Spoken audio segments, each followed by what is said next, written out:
Olá, meus irmãos, nós vamos continuar a nossa série de vídeos sobre o poder de Deus. Nós estamos falando sobre a fidelidade, o poder, a soberania de Deus e, ao mesmo tempo, vamos tratar das estratégias de Satanás. E estamos estudando agora sobre o poder de Deus, como o nosso Deus é poderoso e é fiel.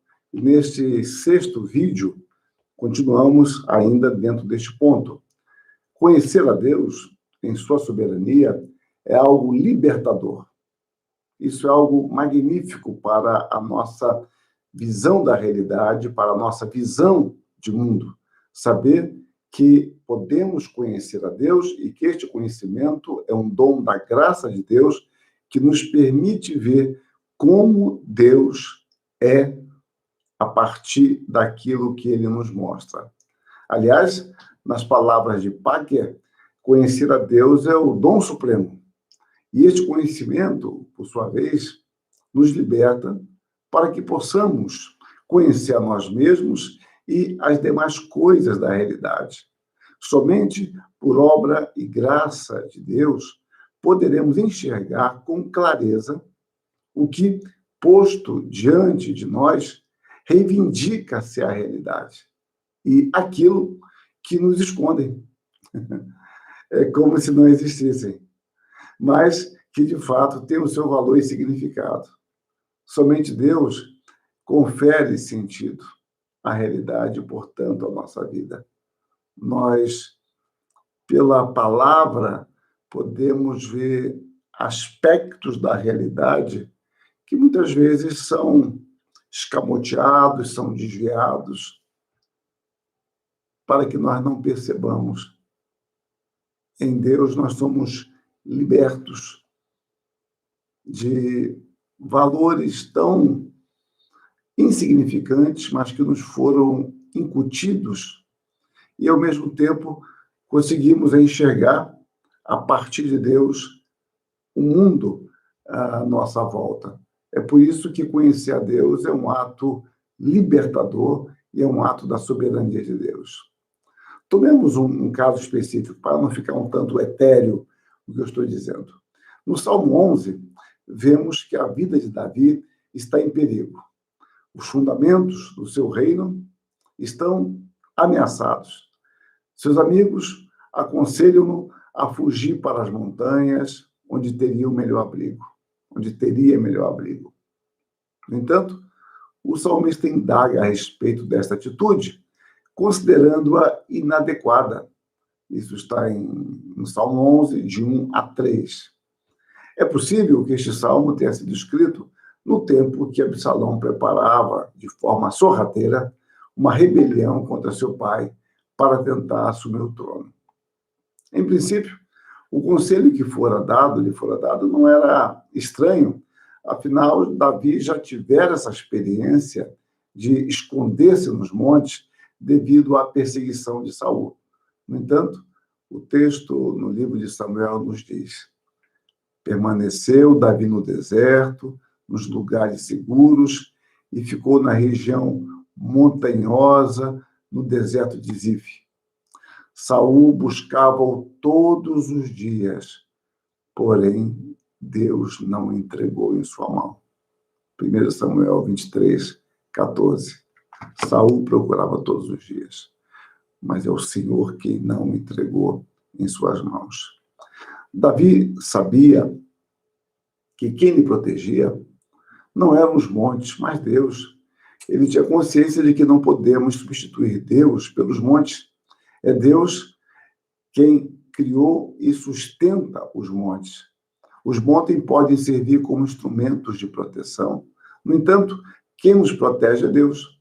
Por isso, Davi rejeita o conselho de seus amigos, porque se refugia em Deus.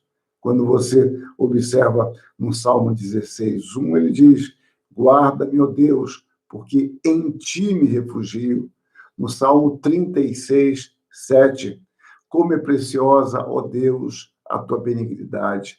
Por isso os filhos dos homens se acolhem à sombra das tuas asas. Davi também Não apelou para uma suposta bondade sua ou para uma pergunta retórica. O que eu fiz para merecer isso? Antes, tem uma perspectiva objetiva dos fatos, ainda que não se limite à percepção de seus conselheiros. Nesta rejeição, que poderia parecer mera teimosia, há, na realidade, uma questão de princípio teológico, uma experiência de fé. A nossa fé é sempre um transpirar de nossa teologia. Posso me valer da fuga, contudo, devo entender que o meu socorro está em Deus. É dentro desta perspectiva que devo caminhar. A sua visão teológica regia a sua percepção e, consequentemente, a sua atitude. Ele fala sobre instruir os fundamentos, mas qual era, então, o fundamento da fé do salmista? O salmista nos responde no Salmo 11, no verso 4, o Senhor está no seu santo templo. Nos céus tem o Senhor seu trono.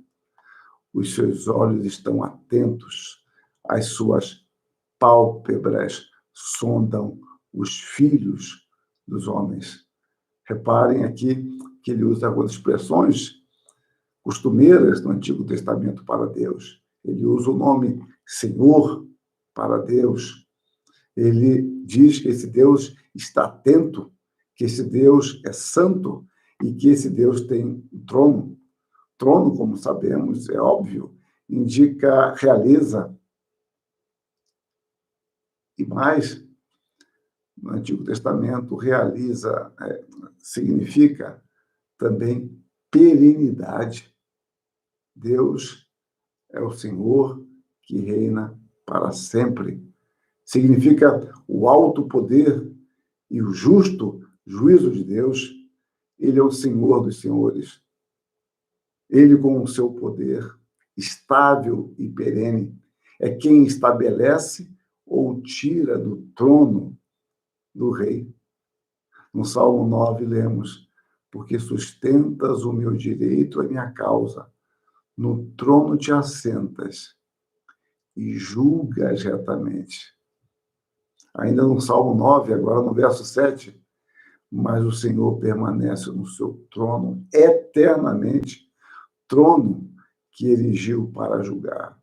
E podemos ver vários textos, Salmo 45, 6, 47, 8, 89, 14, 103, 19, Lamentações 5, 19 e assim por diante, associado à palavra trono.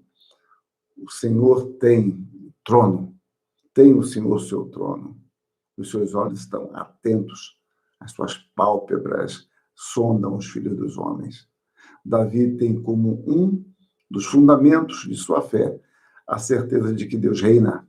Ele é santo e rei. Nos céus tem o Senhor seu trono.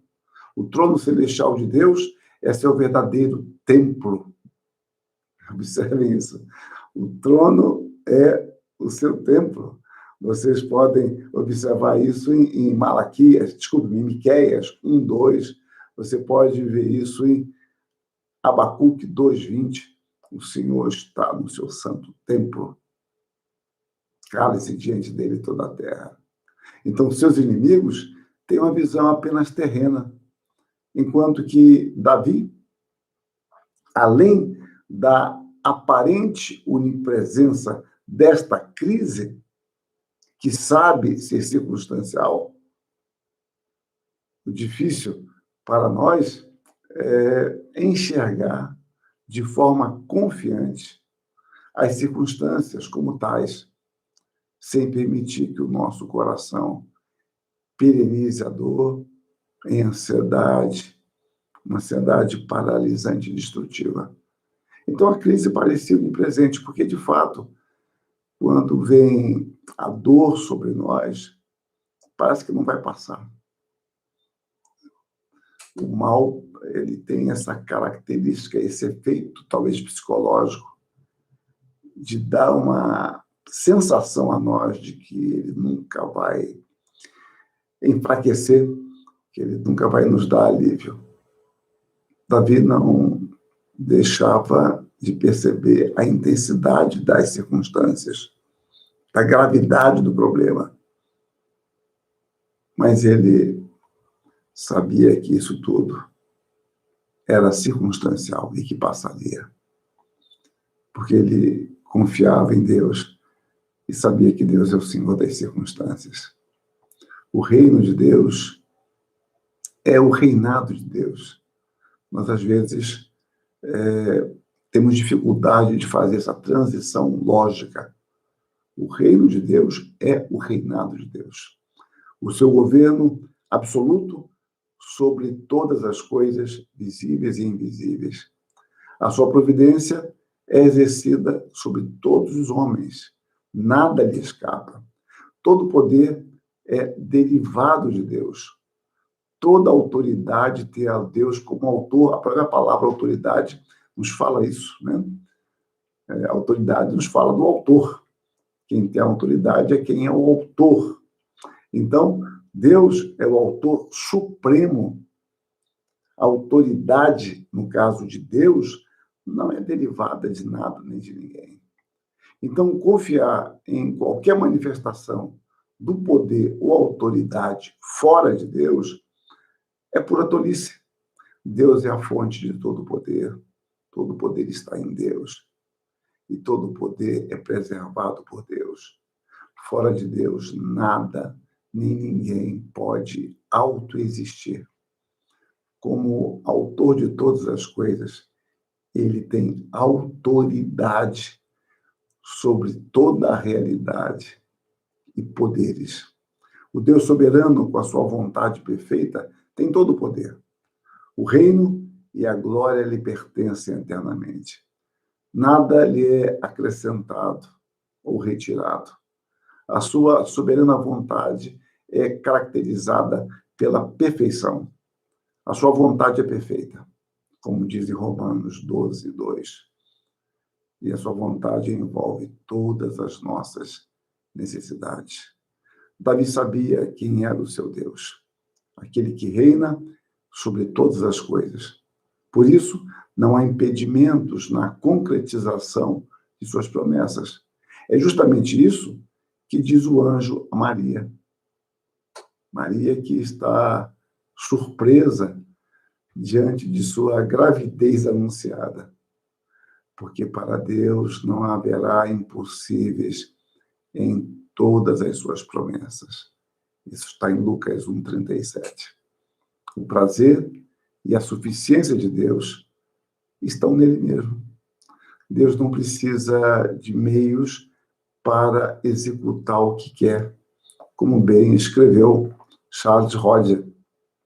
Esta simples ideia de onipotência de Deus, de que ele pode fazer sem esforço, mediante volição, tudo o que quer, é a ideia de poder mais elevada e mais claramente apresentada nas Escrituras. O rei pagão, Nabucodonosor, extasiado diante do poder manifesto de Deus, pela graça comum de Deus, pôde exclamar genuinamente: segundo a sua vontade, ele opera com um exército do céu e os moradores da terra. Não há que ele possa deter a mão, nem lhe dizer: que fazes? Está em Daniel 4, 35. A Escritura nos relata que Deus é livre para usar os anjos, os eleitos, os ímpios, Satanás, uma jumenta, os montes, etc. Ele é quem determina os fins e os meios pelos quais atuará. Ele é Senhor dos meios e dos fins. Os meios se tornam caminhos intermediários, porque assim Deus os determinou. Portanto, ainda que as evidências apontassem para outra direção, Davi tinha como fundamento de sua fé a certeza da soberania de Deus. É preciso, então, meus irmãos, que entendamos que a soberania de Deus não significa algo abstrato, antes o seu cuidado para conosco. Os seus olhos estão atentos, as suas pálpebras sondam os filhos dos homens. Salmo 11, verso 4. A figura quer demonstrar que Deus observa com atenção. A sua soberania não é distante, indiferente, ou obra do gênio inventivo do homem. Antes, é um Deus que se revela, dando-se a conhecer. Que isso nos conforte, nos estimule e nos guarde. Amém.